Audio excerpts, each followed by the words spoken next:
지난 한 주는 우리가 예수님의 십자가를 바라보면서 한 주간 고난주간으로 보냈어요. 성경에서 가장 중요한 주제를 언급한다면 바로 십자가가 아닌가 생각을 합니다. 그런데 십자가 못지않게 성경은요 또 하나의 중요한 주제를 이야기하고 있습니다. 그것이 뭐냐면 바로 부활이지요. 예수님의 십자가의 죽으심과 다시 사심의 부활은요 사실 뗄래야 뗄 수가 없는 거예요. 마치 손바닥의 앞뒷면과 같이, 동전의 앞면과 뒷면과 같이 하나로 봐야 되는 것입니다. 십자가가 있어야 부활이 있는 것이고요, 예수님의 다시 사심이 있기 위해서는 죽으심의 십자가가 반드시 있어야 되는 겁니다. 그런데 우리가 십자가에 대해서는 사실 많이 생각을 해봐요. 우리 삶에 적용해 보려고 합니다. 그런데 부활에 대해서는요 예수님이 3일 만에 사신 것, 이게 부활이지 라고 생각하면 뭔가 관념적으로 그 부활에 대해서 받아들이는 것 같습니다. 그냥 의례, 예수님이 죽으셨으니 살아나셨을 거다. 그래서 주일에 우리가 부활주일을 그렇게 연례 행사처럼 지나가는 것 같아요. 하지만 여러분, 그렇지 않습니다. 하나님의 자녀로 산다라는 것, 믿음을 소유하며 하나님의 백성으로 산다라는 것은요 그 정도가 아닙니다. 부활신앙을 소유하는 거예요. 그 부활의 의미를 삶으로 살아내는 것입니다. 그렇다면 우리가 부활신앙으로 산다라는 것은 무엇일까요? 어떻게 살아야 하는 것이 성경에서 말하는 부활신앙의 모습일까요? 오늘 본문을 통해서 함께 살펴보기를 원하는데요. 먼저 우리가 알아야 되는 성경의 진리가 있어요. 예수님의 십자가뿐만 아니라 예수님의 부활은 바로 나를 위한 거다라는 것을 우리 여러분 아셔야 됩니다. 예수님의 죽으심은 누구를 위한 거예요? 나를 위한 겁니다. 나의 죄를 깨끗하게 하시기 위해서, 대속하시기 위해서 십자가에 죽으신 겁니다. 여러분, 그럼 질문합니다. 예수님의 부활은 왜 필요하죠? 예수님의 십자가는 나와 관계됐는데, 내 죄로 알겠는데, 예수님의 부활은 예수님이 사신 것 말고 여러분의 삶과 무슨 관계가 있습니까? 대답하라고 한 거 아니에요? 우리가 너무 잘 아는 것 같지만 사실 의외로 막상 주님의 부활과 나의 관계를 말하라 그러면 잘 못해요. 왠지 아세요? 정리가 안 돼서 그래. 정리가 안 돼서. 부활신앙으로 살기 위해선 그래서 성경이 말하는 부활의 의미에서부터 시작을 해야 됩니다. 간단하게 먼저 여러분께 소개하겠습니다. 성경은요 예수님의 부활과 나와 무슨 관계인지를 몇 가지로 이야기를 하고 있어요. 첫 번째가 뭐냐면 확증이에요. 확증. 무엇에 대한 확증이냐면 하나님의 자녀가 됐음에 대한 확증입니다. 여러분, 예수님이 죽으시고 부활하신 게 바로 내가 하나님의 자녀가 됐다는 하나님의 증표와 같은 확증임을 믿으시기를 바랍니다. 로마서 4장 25절 같이 한번 읽겠습니다. 예수는 우리가 범죄한 것 때문에 내줌이 되고 또한 우리를 의롭다 하시기 위하여 살아나셨느니라. 아멘. 예수님이 왜 죽으셨대요? 내 죄 때문에. 예수님이 왜 부활하셨대요? 나를 의롭게 하시려고. 여러분, 의롭게 한다는 건 어렵게 생각하지 마십시오. 하나님의 자녀가 되는 거랑 똑같은 말이에요. 다시 말해, 내가 하나님의 자녀가 됐다라는, 의인이다라는 하나님의 확증이 바로 예수님의 부활이에요. 예수님이 죽으심으로 내 죄가 씻겨진 건 알겠는데 그걸 뭘로 증명하냐라는 거예요. 그래서 하나님께서 여러분에게 확증, 증표로 주신 게 바로 예수님의 부활이에요. 예를 들어 보겠습니다. 여러분, 요새는 은행에 가서 직접 이체하는 경우가 드물지요. 보통 이제 본인이 온라인으로 인터넷 뱅킹으로 이제 이체를 많이 하는데, 여러분이 큰 금액을 이체한다라고 생각해 볼게요. 얼마가 큰 금액이죠? 1억. 손이 떨리네요 벌써. 이체해 본 적이 없어갖고 제가 이체를 합니다. 계좌번호가 맞는지 엄청 꼼꼼히 살펴볼 겁니다. 그렇죠? 받는 수신자가 맞는지 계속 확인할 겁니다. 그리고 보낼까 말까 드디어 샌드 버튼을 눌러요. 끝난 건가요? 아니죠. 전화 바로 해야죠. 받았어? 확인해야죠. 근데 확인할 수 없는 상황이면 어떡하죠? 굉장히 두려운 거예요. 정말 잘못 보낸 거 아닌가? 다른 사람에게 보낸 거 아닌가? 돈이 날아간 거 아닌가? 여러분, 그래서요 은행이 여러분에게 불안한 마음, 걱정하지 말라고 무엇을 확인해 주지요? 잘 보내졌다라는 확인서, 이체 확인서를 인터넷으로 줘요. 이체 확인증을 줍니다. 똑같아요. 내가 하나님의 자녀가 되었다, 내가 예수님을 통해서 의인이 되었다. 여러분, 무엇으로 증표로 받을 수 있냐면 예수님의 부활이 증표라는 거예요. 부활을 믿는다라는 건 내가 하나님의 자녀다라는 것에 대한 하나님의 확인 증서랑 똑같습니다. 두 번째로 성경이 부활의 의미를, 예수님의 부활이 나와 무슨 관계인지에 대해서 이야기를 하세요. 두 번째는 선언이에요. 선언. 무엇에 대한 선언인가? 죄는요, 영향력이라는 게 있습니다. 죄로 인해서 우리 안에 어떤 죽음이 이르렀습니까? 세 가지의 죽음이 이르렀다라고 지난 금요 기도회 때 말씀을 드렸어요. 궁금하죠? 찾아보세요. 육체의 죽음과 영적인 죽음과 영원한 죽음이 우리에게 임하게 돼서 영원토록 종노릇하게 되는 그런 신분으로 우리가 변화됐다라고 말해요. 하지만 예수님의 십자가의 죽으심으로 인해 이 모든 죄를 다 씻으시고 끊어내셨습니다. 다시 말해, 이제는 더 이상 우리가 종노릇하는 신분이 아니라 하나님의 자녀로 변화되었다라는 것에 대해서 선언하시는 거예요. 너는 죄 없어. 너는 이제 죄인이 아니야라는 선언이 바로 예수님의 부활입니다. 우리 로마서 8장 22절 말씀 같이 읽습니다. 이는 그리스도 예수 안에 있는 생명의 성령의 법이 죄와 사망의 법에서 너를 해방하였음이라. 아멘. 여러분, 우리는 이제 죄에서 해방된 영적으로 자유인이 되었습니다. 그것을 예수님의 부활로 인하여 하나님이 선포하신 거예요. 더 이상 이제 원수 사탄이 여러분을 정죄할 수 없어요. 물론 자범죄를 짓지만 그것이 하나님과의 관계에서 끊어낼 수가 없는 겁니다. 기억하십시오. 성경이 우리에게 부활의 의미로 주는 세 번째가 있습니다. 무엇이냐면 약속이에요. 약속. 죽음을 이기시고 다시 사신 예수님, 부활의 주님이 우리 삶에 어떤 약속으로 다가오는가? 저와 여러분도 죽음으로 끝나는 인생이 아니라 육신의 죽음 이후에 우리는 부활의 몸을 입고 영원토록 주님과 함께 살아갈 천국을 소유하게 됐다라는 약속입니다. 그게 예수님의 부활이에요. 우리 고린도전서 15장 20절 읽겠습니다. 그러나 이제 그리스도께서 죽은 자 가운데서 다시 살아나사 잠자는 자들의 첫 열매가 되셨도다. 아멘. 잠자는 자들이 누구냐면 그리스도 안에서 예수님 믿고 죽은 사람들을 이야기하는 겁니다. 그들의 첫 열매, 부활의 열매가 됐대요. 다시 말해 우리도 다 부활한다라는 겁니다. 천국을 소유하게 되었다라는 거예요. 정리하면 예수님의 부활이 나와 무슨 상관인가? 아주 중요합니다. 하나님의 자녀가 됐다라는 확인이에요. 확증입니다. 이젠 더 이상 죄인이 아니라는 선언이에요. 그리고 영원한 천국을 소유하는 부활의 몸을 입은 하나님의 약속입니다. 여러분, 이 세 가지를 꼭 기억하십시오. 부활을 묵상할 때마다 그냥 부활절을 생각하는 것이 아니라 부활에 대해서 묵상할 때마다 내가 어떤 존재인지를 우리는 기억해야 되는 것입니다. 여기서부터 우리는 시작해야 됩니다. 부활 신앙으로 산다라는 것이 그럼 뭘까? 구체적으로 오늘 본문을 통해서 아리마대 사람 요셉이라는 인물을 통해 부활 신앙으로 사는 사람이 어떤 사람인지를 살펴보도록 하겠습니다. 오늘 성경은 우리에게 이야기를 합니다. 누가 부활 신앙으로 사는가? 바로 예수님의 제자로 사는 자예요. 예수님의 제자로 사는 자, 부활 신앙을 소유한 자입니다. 마태복음 27장 57절 말씀 같이 읽습니다. 저물었을 때에 아리마대의 부자 요셉이라 하는 사람이 왔으니 그도 예수의 제자라. 아멘. 여러분, 27절에서 이 요셉이라는 사람에 대한 정보가 몇 가지 주어져요. 그의 고향이 아리마대라는 것이고요. 또 그는요 좀 재물이 있었나 봐요. 부럽죠? 부자예요. 우리가 주목해야 되는 건 세 번째입니다. 그도 제자였더라 라는 거예요. 여러분, 예수님의 제자는 12명 아닌가요? 12명이 예수님의 제자 아니었던가요? 여러분, 아닙니다. 성경을 자세히 읽어보면 그들만 제자였던 게 아니에요.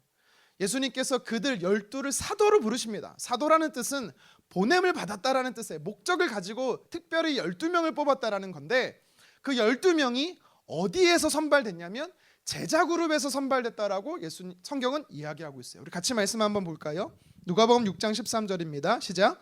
발금에 그 제자들을 부르사 그 중에서 12를 택하여 사도라 칭하셨으니. 아멘. 예수님이 밤새도록 기도를 합니다. 하나님 앞에 기도해요. 하나님, 몇 명을, 누구를 사도로 뽑을까요? 아마 기도했겠죠. 그리고 내려와서 갈릴리 지역의 제자들을 부릅니다. 몇 명이 모였는지는 모르겠어요. 그들 중에 12명을 사도로 세웠다라는 거예요. 제자들 중에. 이해되시죠? 누가복음 10장 1절에 보면은 예수님께서 먼저 가실 동네에 2명씩 짝하여 70명을 세워 보냈다라고 이야기를 합니다. 근데 그 70명을 어디서 세웠냐? 동일해요. 이 제자 그룹에서 세웠다라고 성경은 이야기를 해요. 부활하신 예수님께서 많은 사람들에게 직접 나타나 보이십니다. 특별히 엠마오를 가는 2 제자가 있었다라고 말해요. 성경이 그들을 향해 뭐라고 말하는지 아십니까? 그들 중에 있던 2 사람, 다시 말해 제자 그룹에 있던 2 사람이라는 뜻입니다. 심지어 사도행전 6장 1절은 성경은 이렇게 말해요. 같이 한번 읽어보도록 하겠습니다. 그때에 제자가 더 많아졌는데, 아멘. 이게 무슨 말이냐면 초대교회 때 예수님을 믿는 성도들이 많아졌다라는 겁니다. 근데 성경은 뭐라고 말하고 있습니까? 초신자가 많아졌다, 성도가 많아졌다 말하지 않고 제자가 많아졌다라고 이야기를 하고 있어요. 여러분, 그래서 우리가 이 성경을 종합해 보면 성경은 누구를 제자라고 말하는지 아십니까? 예수님을 구주로 믿고 예수님의 가르침을 알고 그 가르침을 삶에서 따르는 자가 제자라는 것입니다. 여러분, 제자이십니까? 곤란합니다. 제자라고 고백할 수 있어야 됩니다. 그냥 대충 예수님 믿는 정도가 아니라, 아는 정도가 아니라 예수님의 가르침이 뭔지를 알고 그 예수님의 가르침을 따라 사는 사람, 그들이 제자예요. 저와 여러분 예수님의 제자 되기를 간절히 원합니다. 그런데 오늘 본문의 57절 하반절에 보세요. 그도 예수의 제자라. 여러분, 이 표현이 굉장히 중요합니다. 이 표현을 보면 우리는 한 가지 질문을 하게 돼요. 어떤 질문을 하냐면 12명의 사도는 어디 있습니까? 갈릴리 초창기 예수님 초기 사역부터 예수님을 따르던 그 많던 제자들은 다 어디 갔습니까? 물론 우리가 다 알지요. 예수님이 십자가에 달리시고 죽으시니 다 도망쳤습니다. 다 숨어버렸어요. 그러면서 오늘 성경은 한 사람을 등장시킵니다. 아리마대 사람 요셉이라는 사람을 등장시키면서 그를 제자라고 이야기를 하고 있어요. 여러분, 이 사실이 왜 중요한지 아세요? 이 요셉이라는 사람은요, 예수님 믿은 지 얼마 안 됐거든요. 예수님을 믿은 지 얼마 안 된 사실을 어떻게 알 수 있느냐? 제가 이제 성경을 여러 개 찾아서 여러분께 소개해 드릴 건데 좀 잘 따라오셨으면 좋겠어요. 오늘 본문, 2번째 본문이었던 이 마가복음 15장 43절에 보면 그에 대한 소개가 하나 나옵니다. 공회원이래요. 우리 성경 같이 한번 읽어볼까요? 아리마대 사람 요셉이 와서 이 사람은 존경받는 공회원이요. 아멘. 당시 공회원이 대제사장을 포함해서 총 71명이 있었습니다. 이들은 뭐 하는 사람이냐면 이스라엘의 정치, 경제, 문화 모든 영역에서요 최고의 상위 기관이었어요. 물론 로마의 치하에 있긴 했지만 법원과도 같겠고 국회와도 같은 곳이었어요. 그 중에 71명 중에 한 사람이었다라는 겁니다. 엄청난 영향력의 사람인 거죠. 근데 존경받는 사람이래요. 예수님이 로마 총독에게 사형을 선고받기 전에 그래서 종교재판을 어디서 열었냐면 산헤드린 공회의에서 71명이 열었습니다. 신성 모독죄로 예수님이 사형 선고를 먼저 거기서 받았어요. 그 71명이 사형 선고를 할 때 누가 있었냐면 이 아리마대 요셉이 있었습니다. 사형 선고가 일어나고 나서 어떤 일이 벌어졌냐면 예수님을 향해 공의원들이 모두 침을 뱉습니다. 주먹으로 때리기 시작합니다. 뺨으로 칩니다. 그러면 이 아리마대 요셉도 똑같이 그랬을까요? 그렇지는 않아요. 우리 누가복음 24장 51절 같이 한번 읽겠습니다. 그들의 결의와 행사에 찬성하지 아니한 자라. 그는 유대인의 동네 아리마대 사람이요. 아멘. 그는 반대표를 던졌다라는 거예요. 이것을 통해 우리가 무엇을 알 수 있냐면 공의회는, 산헤드린 공의회는 다수결 제도였어요. 하지만 이미 벌써 예수님께 사형을 하자고 대제사장 가야바를 비롯해서 대부분의 이 종교 지도자들이 사형을 모의했기 때문에 한 사람의 힘으로는 막아낼 수가 없었던 것입니다. 역부족이었어요.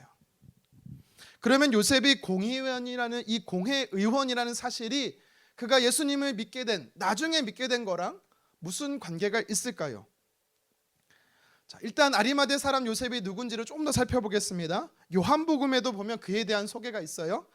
요한복음 19장 38절 상반절 함께 읽겠습니다. 아리마대 사람 요셉은 예수의 제자이나 유대인이 두려워 그것을 숨기더니. 아멘. 공회원이면서 내가 예수님을 믿는 사람이라는 걸 밝히지 않았다는 것, 의도적으로 숨겼다라는 겁니다. 물론 이 모습을 보면서 되게 믿음 없다라고 말할 수 있지만 그런 의도보다 좀 다른 의미가 있다라고 저는 봅니다. 자, 유대 종교 지도자들에게 예수님이 표적이 된 게 언제부터인지 아세요? 공생의 처음부터 그런 게 아니에요. 예수님이 언제부터 종교 지도자들과 관계가 안 좋아지고 표적이 됐냐면 안식일 논쟁 때문입니다. 안식일 논쟁은 언제 시작됐냐면, 물론 초기 시작됐지만 중기 때 활성이 돼요. 그때부터 종교 지도자들이 모여서 의논하기 시작해요. 예수란 자를 어떻게 할 것인가. 그리고 예수님의 공생에 언제쯤 말년됐을 때쯤 결의를 합니다. 죽이자. 죽이자라는 결의가 예수님 공생의 말년에 말기 때 나와요. 공의원입니다. 공회는 예루살렘에 있습니다. 예루살렘 성읍 안에, 성전 안에 있어요. 주로 그는, 이 아리마대 요셉은요, 예루살렘에서 활동하던 사람입니다. 그리고 예수님께서 예루살렘에 언제 주로 활동한지 아세요? 공생의 초기와 중반은 주로 갈릴리 북쪽에서 활동했어요. 말기 때 예루살렘에서 많이 활동하셨습니다. 그러니까 이 사실들을, 정황들을 살펴보면 무엇을 알 수 있냐면, 예수님이 예루살렘에 왔을 때 아리마대 사람 요셉은 예수님의 말씀을 들었고 그 예수님의 말씀을 감동을 받고 믿기 시작한 겁니다. 하지만 왜 드러내지 못했습니까? 알고 있는 거예요. 공의회에서는요, 이미 예수님을 척결하려고, 죽이려고 결정한 상황을 알고 있었어요. 그래서 드러내지 못한 겁니다. 그래서 중요한 사실이 뭐냐? 그러면 예수님의 측근들은 어딨냐고요. 평소 예수님을 근거리에서 따르던 그 제자라던 사람들은 다 어딨냐고요. 결정적인 순간에 다 사라져버렸어요. 다 도망쳤습니다. 근데 아리마대 사람 요셉은 달랐습니다. 사실 인간적으로 떠나서는 안 되는 사람들이 분명히 있거든요. 보지 못하는 자, 듣지 못하는 자, 말하지 못하는 자, 걷지 못하는 자, 예수님을 통해 다 회복이 됐습니다. 손 마른 자, 나병한 자, 중풍병자, 화병이었던 사람, 귀신 들린 사람, 간질병이 있던 사람, 다 예수님 만나서 회복됐잖아요. 최소 그들은 예수님 따라야 됐던 거 아닐까요? 근데 코빼기 하나 안 보입니다. 이제 막 얼마 예수님 믿지 않은 아리마대 사람이, 요셉이 오늘 성경에 등장하죠. 여러분, 이 사실이 굉장히 놀라운 거예요. 그는 초창기부터 예수님 따르던 사람이 아닙니다. 주류에 속한 제자는 더더욱 아니에요. 오늘 본문에 등장하기 전까지는요, 성경이 어느 곳에서 그 사람에 대해서 언급을 하지 않습니다. 한마디로 말해 요셉이라는, 아리마대 사람 요셉은요, 예수님의 주변인이었어요. 아웃사이더예요. 그런데 인사이드였던, 예수님 가까이 근거리 함께 살던 사람은 다 떠나요. 다 도망쳐 숨습니다. 십자가에 돌아가신 예수님을 장사하는 것은요, 예수님의 부활을 준비하는 과정으로서 아주 중요한 겁니다. 그런데 그 많던 제자들 중에 누가 예수님을 장사합니까? 아무도 안 해요. 그런데 갑자기 등장하는, 처음 본 예수님의 제자라는 아리마대 요셉이 이것을 하고 있어요.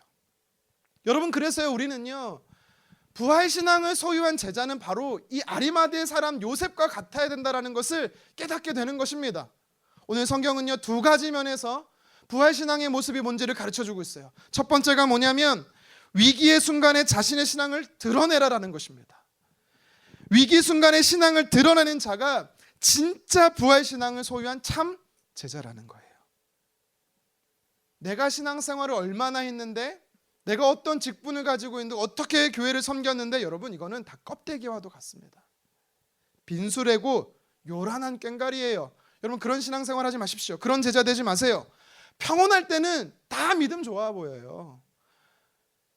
아무 일 없으면 다 참된 제자처럼 보여요. 하지만 진짜 그 사람이 믿음의 사람인지 진짜 제자인지는 언제 알 수 있어요? 고난이 왔을 때예요. 어려움에 당면했을 때예요. 오늘 본문에 등장하는 요셉은 예수님을 이용해서 한 자리 차지하려고 하는 사람이 아니었습니다. 드러나게 과시적으로 예수님을 따르는 사람도 아니었어요. 자신의 삶의 자리에서 묵묵히 믿음을 지키며 신앙생활하는 사람이었습니다. 그런데 그의 진가가 드러나죠. 언제요? 위기 순간에 드러납니다. 지금 요셉이 무엇을 하고 있습니까? 총독 빌라도에게 가서 예수님의 시신을 달라고 요청하지요. 우리 43절 상반절 같이 한번 읽겠습니다. 아리마대 사람 요셉이 와서 당돌이 빌라도에게 들어가 예수의 시체를 달라 하니. 아멘. 여러분, 상식적으로 지금은 아니에요. 지금 나서잖아요. 그러면 나도 예수의 도당이다라는 사실을 밝히는 거예요. 공회원들 모두에게 나는 예수님의 제자인 거를 알리는 거예요. 그럼 표적이 됩니다. 블랙리스트에 올라가는 거예요. 너무 어리석어 보입니다. 하지만 아리마대 요셉은 일부러 드러냅니다. 이런 분들이 있어요. 교회에서는 열심히 훈련하고 열심히 말씀 배우고 열심히 섬겨요. 그런데 삶의 현장에서는, 직장에서는, 일터에서는 그리스도인인 걸 일부러 감춰요. 드러내지 않습니다. 혹시나 예수님 믿는다라는 것 때문에 불이익을 받지 않을까, 피해 볼까 봐 두려워서 말하지 않는 거죠. 요새는 좀 바뀌긴 했지만 한 10년 전만 해도 새해가 되면 회사에서는 뭐죠? 신년 할애를 하면서 그냥 신년 할애를 하지 않고 고사를 지내곤 했습니다. 여러분 회사 다닐 때 고사 지내보셨죠? 일부러 안 하는 거죠. 여기서 우리 신앙인들이 갈등이 들어요. 내가 돼지머리에 절을 해야 될 것인가? 아니면 안 하고 핍박을 받아야 될 것인가? 제가 예전에도 한번 소개했던 것 같은데요. 제가 아는 한 장로님께서, 지금은 이제 장로님은 아니신데 장로님이실 때 한 은행의 지점장님이셨어요. 그분이 이제 자기 지점을 이제 오픈을 하면서 은행장님, 부은행장님, 은행의 이사들이 쫙 와서 이제 예배를 드리면 참 좋은데 고사를 지내기 시작한 거예요. 은행장님부터 절을 하고 순서대로 직급에 따라 이제 절을 하는 거예요. 이제 지점장님의 차례가 온 거죠. 하나님 어떡할까요? 지혜를 주십시오. 장로님이 돼지머리 앞에 딱 나가서 이렇게 말합니다. 저는 먹는 돼지머리에는 절하지 않습니다. 대신 두 가지를 하겠습니다. 찬양과 기도를 하겠습니다 하고 막무가내로 찬양을 시작하셨어요. 사람들이 보는 눈빛이 저건 뭔가 되게 달갑지 않은 눈빛으로, 분위기도 싸했다라고 해요. 냉랭했다고 합니다. 어떻게 찬양을 불렀는지 끝나자마자 기도하겠습니다 하고 다짜고짜 하나님 우리 지점 잘 돼야 됩니다. 사실 그 기도의 진심은 하나님 저 죽을 것 같아요. 잘 돼서 살려주세요. 이런 기도 아니겠어요? 예수님의 이름으로 기도합니다. 아멘. 딱 끝났는데 어떤 일이 벌어졌을까요? 고요한 거예요.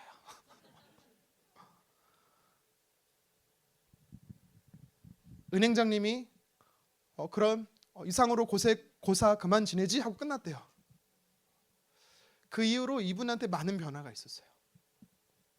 갑자기 사람들이 찾아오더니 부부 관계를 상담하기 시작하고 자녀 문제에 대해 상담하기 시작하고 어떻게 나도 장로님처럼 지점장님처럼 예수님을 믿을 수 있을까요? 제가 과거에 교회를 나갔다 상처가 있었는데요. 신앙 상담까지 하는 거예요. 자기는 두려웠어요. 하지만 믿음을 드러냈더니 하나님께서 자기를 사용하셨다라는 겁니다. 제가 예전에 한 가정을 신방을 했는데요. 이분도, 이 남자 집사님도 방금 소개한 이 장로님과 같은 은행에 임원급으로 이제 은퇴를 하셔서 혹시나 싶어서 저는 이제 관계를 형성하려고 제가 방금 이야기한 이 장로님에 대해서, 지점장님에 대해서 이야기를 했어요. 이분이요, 제가 아는 분이 있는데요, 돼지머리에 고사 지내지 않고 절하지 않고 찬양하고 기도했던 분인데 혹시 아세요? 했더니 이분이 갑자기 얼굴이 싸해지는 거예요. 그러더니 저한테 이래요. 목사님 죄송합니다. 사실 그 자리에 저 있었습니다. 저는 돼지머리에 절을 했어요. 참모를 신방 분위기가 또 어떻게 해야 될지 모르겠는 거예요. 제가 와, 큰일 났다. 그 옆에 권사님도 막 죄인처럼 고개 숙이고 있는데 괜히 얘기했다.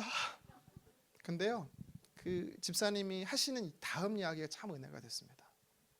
뭐라고 말씀하시냐면, 참 시간이 지나 보니까 아무것도 아닌데 그때는 뭐가 그렇게 두려웠는지 제가 제 신앙을 숨겼어요.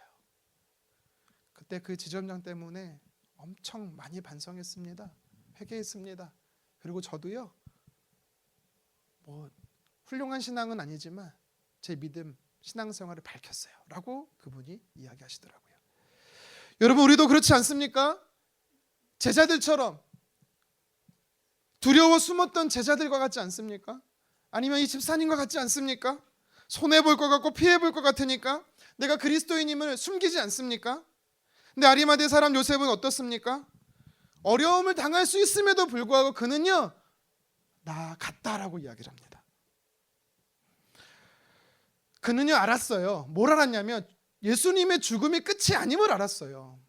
그는 예수님이 십자가에 달리시면서 하신 말씀들을 귀 기울여 들었을 겁니다. 예수님이 십자가에 달렸을 때 갑자기 하늘이 어두워지는 것을 보았고, 예수님이 소천하는 그 순간 땅이 요동하고 진동하는 것을 경험했고, 성전의 휘장이 위에서 아래부터 찢어지는 것을 보면서 저분은 다르구나, 하나님의 아들이구나 라는 사실을 알았을 겁니다. 여러분, 우리는 예수님이 부활하신 사실을 알잖아요. 그렇다면 우리는 어떻게 해야 될까요? 아리마대 사람 요셉처럼 내 믿음, 신앙을 드러낼 수 있어야 되는 겁니다. 왜요? 이 땅의 삶이 끝이 아니잖아요.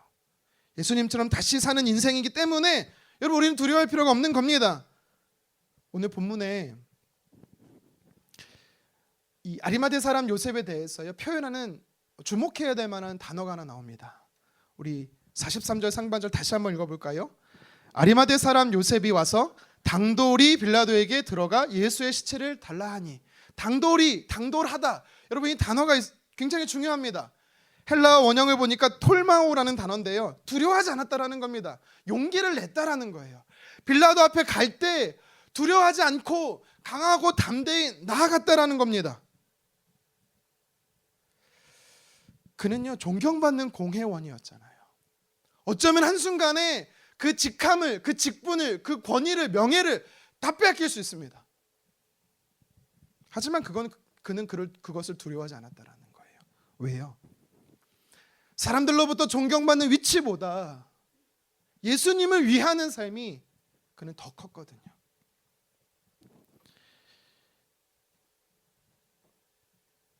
꼭 이렇게 신앙생활을 해야 되나?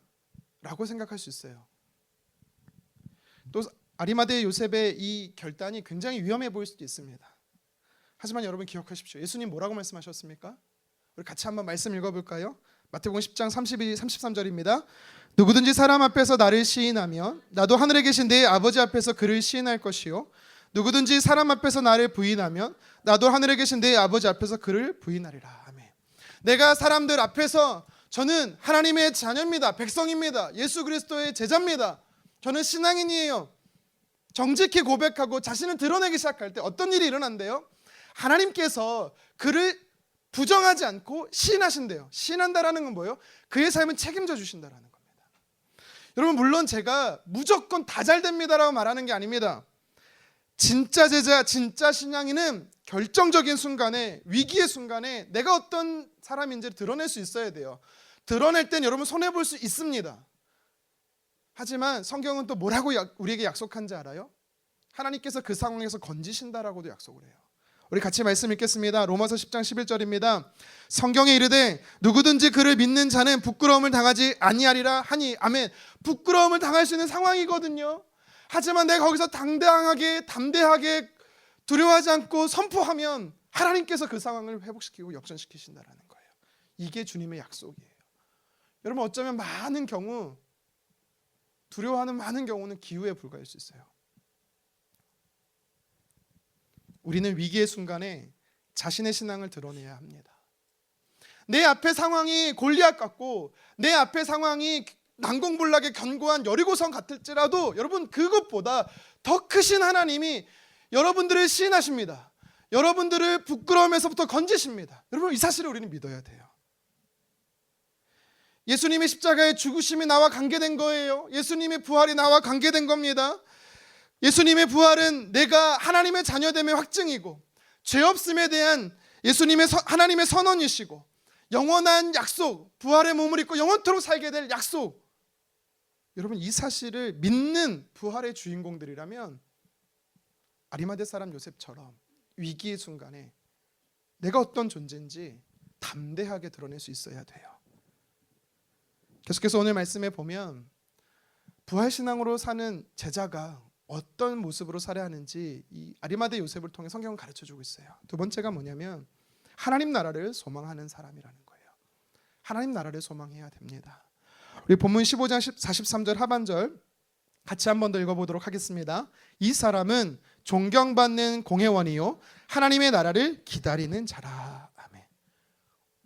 기다린대요. 뭘요? 하나님 나라를. 천국을 그는요 간절히 기다리고 소망하는 사람이다라고 성경은 이야기합니다. 예수님께서 공생의 기간 동안에 하셨던 메시지가 있어요. 전한 메시지가 있습니다. 예수님 많은 말씀을 하셨지만 메인 메시지가 있어요. 그게 뭡니까? 천국이 가까웠다. 하나님 나라가 도래했다라는 거예요.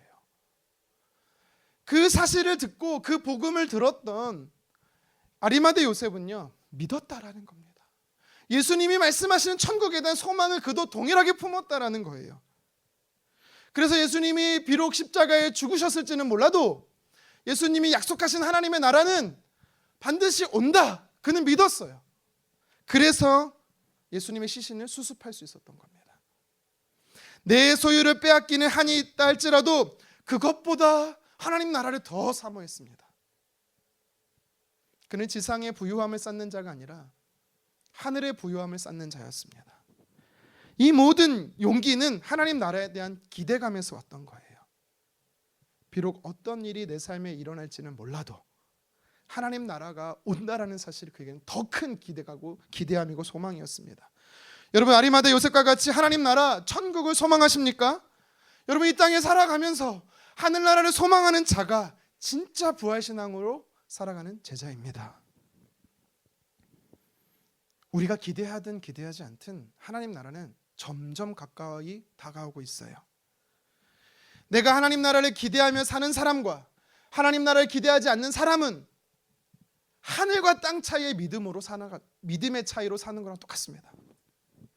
예수님께서 하나님 나라에 대해 설교하실 때 많은 사람들은요 잘못 오해했어요. 로마의 나라와 같은 사람이 다스리는 나라, 사람이 통치하는 나라로 그들은 생각했습니다. 그러다 보니까 예수님이 십자가에 죽으시니 실패했다라고 그들은 생각했던 거예요. 하지만 아리마대 요셉은 달랐습니다. 그는 예수님의 메시지 속에서 예수님이 전한 하나님의 나라는 영원하신 하나님 나라, 영적인 하나님이 다스리실 나라로 믿었기 때문에 그는 예수님의 죽음과 상관없이, 물론 마음에 큰 아픔과 상처가 있었겠지만 예수님을 포기하지 않고 부인하지 않고 따를 수가 있었던 겁니다.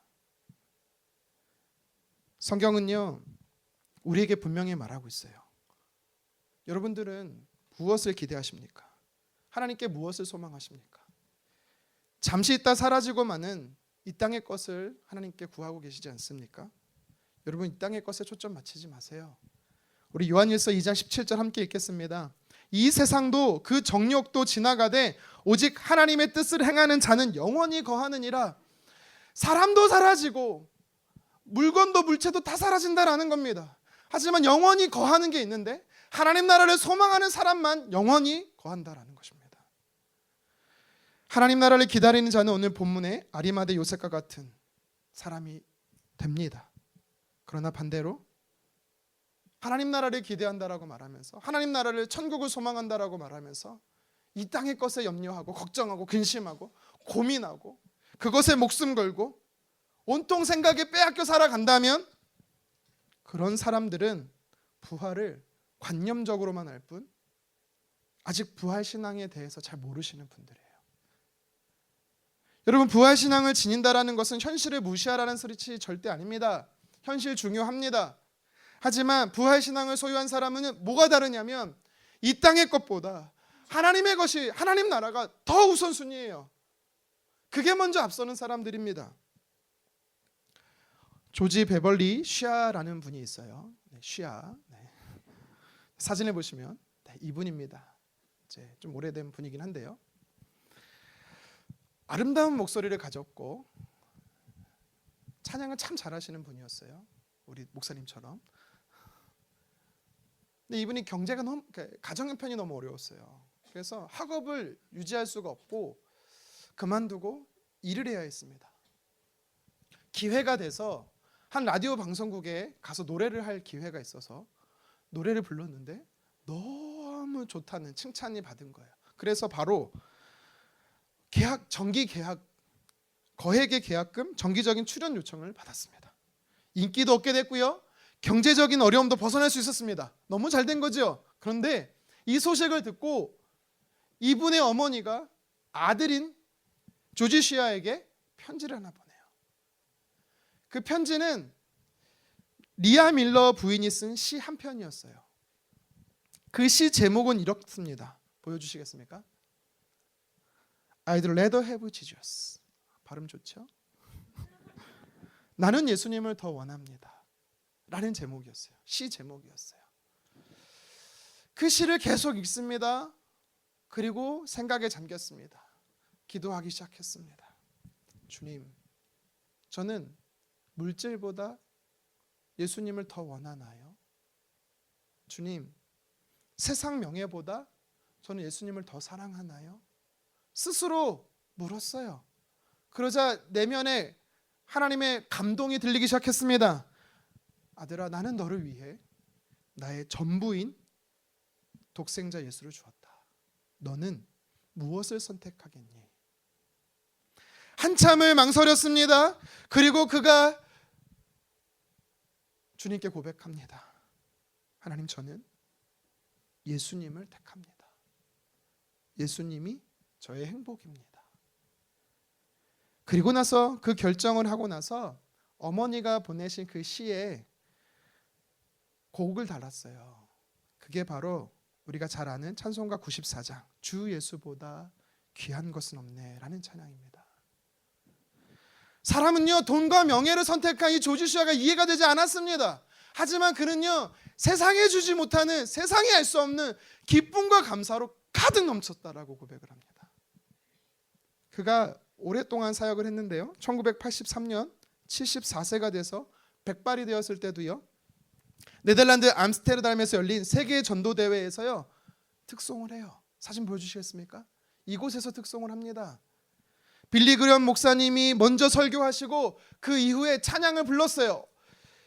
주 예수보다 귀한 것은 없네 찬송가를 쫙 불렀습니다. 그랬더니 모든 사람들이 일어나서 박수갈채를 보냅니다.